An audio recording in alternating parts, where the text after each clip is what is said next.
Look at that sunrise, folks. That's our city. Makes me want to drink in the park. Sunshine. No filter. No filter. And then we'll write a report about it. Welcome back to BT. Snow is coming, but it's a beautiful looking morning here on Breakfast Television. Quickly, Toronto's pilot project that allowed drinking in parks apparently was a massive success. There were minimal increases in complaints related to noise, disruptive behavior, and garbage. City staff say this should be made permanent. So the stats are this in this report. 92% of people were satisfied with their park visit. 92% felt safe, important. 88% said the people drinking were considerate. All right, so who would like to comment on just the idea of drinking in parks or the fact we spent money on this report? Who would like to comment on either? Money, guys. Again, even the fact that we did the pilot project, we knew that people were already drinking in parks, right? That was very clear. And we did the pilot project. It seemed to go fine.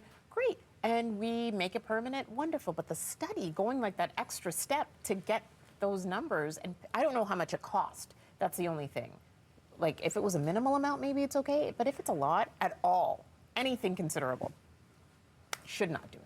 I mean, the results, I think, are interesting to take a look at, though, just because I think there's so much hesitation in the city to, like, extend curfew at bars. There's a lot of just safety concern for the city, and there's a lot of people in the city that would like to have a little bit more fun, to be a little bit more like a Montreal or a New York or Berlin, cities that have this, world-class, I guess, freedom, so to speak. So I don't know. I think it's good to look at what happened and realize that it's actually fine and safe and people were considerate. I mean, I like hearing those results. Hey, Mom and Dad, the kids did okay. Yeah. You know what I mean? We did all right. We were responsible. Counselors want to make this. It's already permanent in my life and a lot of people's lives. Like, you go to Bellwoods. I mean, I think that's the one that people were concerned about, if that's going to get wild. That's been going on for a long, long time.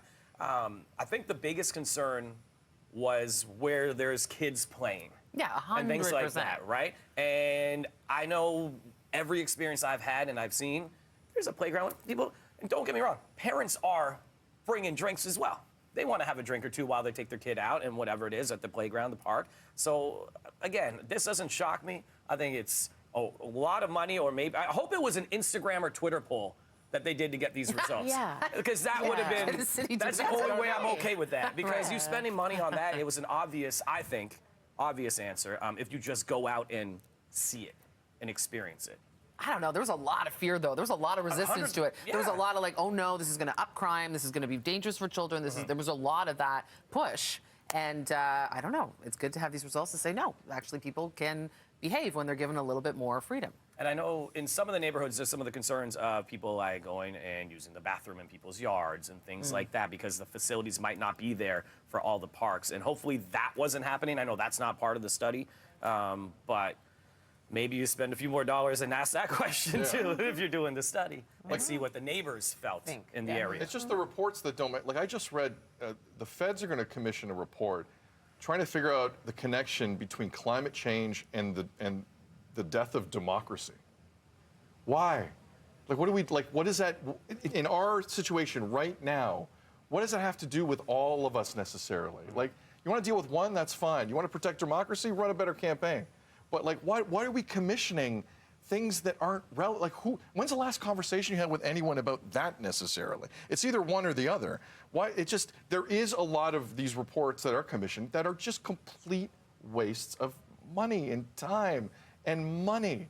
So if we could just tighten it up, that's all we're asking for. Let's tighten it up. We do need some checks and balances and considerations of like, we tried this and then did it work? And we need some people who have those types of minds thinking more creatively and sort of over top of how we are behaving, because we're all quite busy with day to day. So I'm not opposed to all kind of reflective study of what we're doing in our lives. Let me get this straight. Not all research I hate. It's not just so we're clear. Who cares? Yes, you're right. I think we need a little bit of that, but I mean, people can't just do them to justify their existence or their jobs or something. But I think in this situation, you could have looked at the bylaw officers that were going out each and every day. Their manager can ask them what was happening. Yes. And let's write a report as your job as the manager overseeing those people, and then send it off. Like, I think that could have been done. I think so too, like something more informal.